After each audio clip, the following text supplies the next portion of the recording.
গোপালগঞ্জের উদ্দেশ্যে একটি পার্সেল রেডি করতেছি। তো পার্সেলে এখানে দেওয়া হচ্ছে নদীর তাজা পাঙ্গাস দেওয়া হচ্ছে 1 পিস, একদম ফ্রেশ টাটকা। তারপর দেওয়া হচ্ছে নদীর 1 পিস বোয়াল দেওয়া হচ্ছে বড় সাইজের। তারপরে দেওয়া হচ্ছে এখানে রূপালী ইলিশ দেওয়া হচ্ছে 2 পিস, 1200 থেকে 1400 গ্রাম সাইজের 2 পিস রূপালী ইলিশ। টাইগার চিংড়ি দেওয়া হচ্ছে 1 বক্স। গলদা চিংড়ি দেওয়া হচ্ছে এখানে 5-6 পিসে 1 কেজি, 7-8 পিসে 1 কেজি।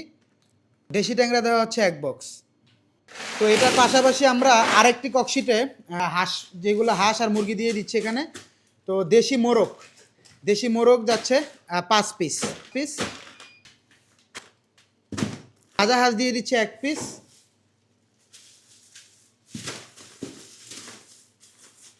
তো এই 42,000 টাকার পার্সেলটি আমরা গোপালগঞ্জ সদরে পাঠাবো।